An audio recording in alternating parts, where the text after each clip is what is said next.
I'm Maggie.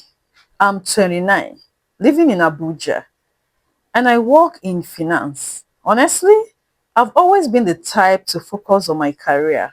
Love, well, it was never really my priority. I had a few flings here and there, nothing serious, but I always felt like relationships demanded too much energy or people were not serious. Last year, though, something happened that completely shook my idea of dating and trust. It all started when I got promoted at work. Suddenly, I was part of the senior team, managing important projects, attending meetings with big clients, and feeling like I finally had the place I deserved. That's when I met Sunday, my new team lead. He was charming, confident, always smiling, and he seemed genuinely interested in everyone around him.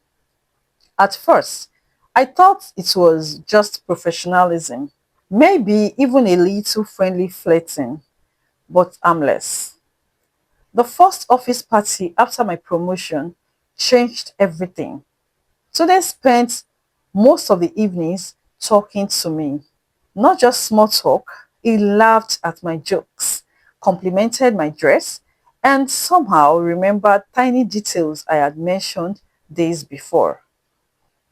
By the end of the night, my friends were teasing me about him. I went home replaying every word, every smile, every laugh. I had never felt so noticed by a man before. I didn't know it yet, but I was already emotionally invested. For the next few months, things escalated. Tunde began testing me every morning, asking how I slept, how my day went, sharing music or little memes that made me laugh. Sometimes he would just call to hear my voice. I told myself I was overthinking, but deep down, I couldn't help feeling butterflies. I started imagining us together, maybe even thinking about what it would be like to introduce him to my family. Then came the small red flags. A colleague casually mentioned seeing him at a cafe with another woman. I froze. My stomach turned. I didn't want to believe it, but the seed of doubt had been planted. When I asked him, he brushed it off, saying, "It was just a friend. Don't overthink." But the same tone in his voice didn't match his words. Something felt off. Over the next few weeks, I started noticing inconsistencies. He would suddenly disappear for hours, respond to messages late, and sometimes avoid calls. Then, out of nowhere, a friend of his told me that he had been joking with them, saying I was the one chasing him and he was just being friendly. I felt my chest tighten. I was embarrassed, angry, and heartbroken all at once. I questioned myself. Had I misread the signals? Was I too trusting? Was I naive for thinking a good guy like him could actually be genuine? My best friend kept telling me to forgive, to give him a chance, but my boundaries screamed otherwise. I kept thinking, I deserve respect, I deserve honesty. Then came the twists I didn't expect. So they started sending gifts, a book here, a little gadget there, even a fancy pen to set for work. He would text, "Just saw this and thought of you." I felt confused.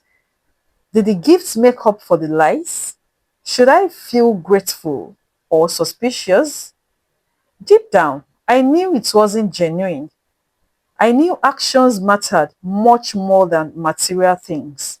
At home, I kept replaying everything: the money text, the calls, the attention, the gifts, mixed with red flag. The disappearing acts, the gossip I heard from his friends. I felt exhausted mentally. Could I trust him again? Should I confront him, demand honesty, or just walk away? I had invested feelings and my heart was tangled. Then there were moments I questioned my own judgment. Was I expecting too much? Was I too cautious? Or maybe I just had bad luck. I prayed, asking God for clarity, peace, and the ability to make the right choice. I wanted love, yes, but I didn't want heartbreak. I wanted someone who would meet me with honesty and consistency. I started analyzing patterns in my past too. Every time I got close to someone, something would go wrong. I realized it wasn't always the other person. Sometimes it was me giving too much, expecting too soon, or ignoring early warning signs. Maggie, I'm at a crossroad. I like Sunday, but I don't trust him fully. I feel a strong connection, but I also see the lies and the manipulation. I don't know if I should give him another chance, confront him fully, or just let go and focus on myself. My emotions are messy, and my mind keeps replaying every possible outcome. I want love, real love, but I'm scared of being hurt again. I don't want to waste my time on someone who isn't ready to meet me honestly. But at the same time, I can't ignore how I feel. I feel stuck, confused, and unsure. What can I do? So now I want to pause here and ask you something honestly. If you were in our shoes, what would you do? Would you stay because the connection feels real, even when the trust feels shaky? Or would you walk away, even though your heart is already involved?